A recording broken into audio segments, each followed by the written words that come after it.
This is Jonothan Redman. See John fly. He's been flying for quite a while now. The kid from the Namgis First Nation, adopted at birth, who grew up on the slopes near Jasper, Alberta.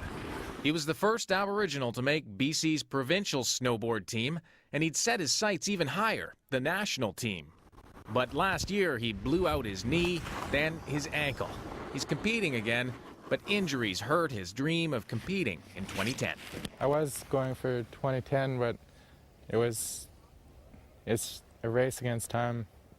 No question, the world will see an Aboriginal presence at the Olympics in 2010. First Nation culture will be on display during the ceremonies. First Nation art will be everywhere. This is a logo of the 4 host nations, which is now an officially recognized Olympic trademark. That means that revenue from the sales of this stuff will go to support Aboriginal youth in culture, education, and sport.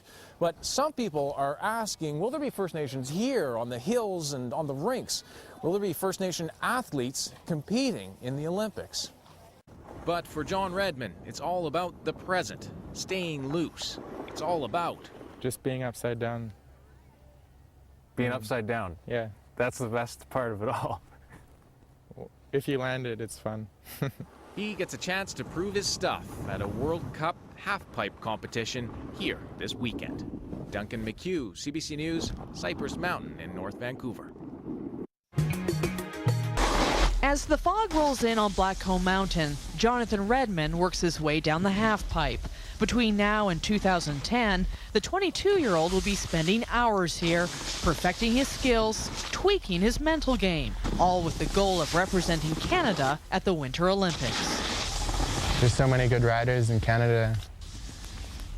Here in Whistler, I see them ride every day. I know what the level is, and I know it's going to be very tough. Redman grew up in Dunster, a small town in the BC Rockies. He's been boarding for 10 years, seriously for the last 2. And he's had success in a short time, already winning himself a spot on the provincial team. But how Redman got to this level is an achievement in itself. I mean, I know I'm kind of a role model now, and I didn't really plan that, but I'm happy.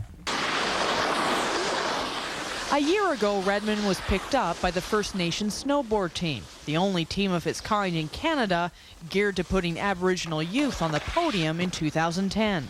The team pays for things like equipment, season's passes, accommodations, things needed to develop a high-performance athlete. Canadian Olympian and alpine skiing legend Steve Podborski is chairman of the organization. What we have here is a grassroots program, something that started right here in our neighborhood, with athletes that really have the chance to go to the Olympics and be Olympians and possibly even get a medal.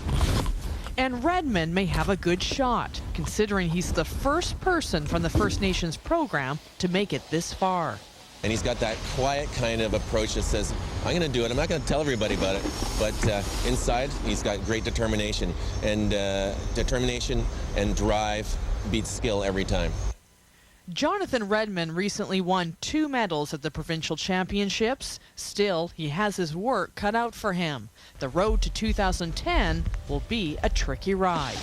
Until like the BC team came along, I realized that it was realistic. But now it's definitely a dream goal. And we wish him and the rest of the Olympic athletes luck. We know they will be doing a lot of training over the next 3 years, that is for sure. And we've got a lot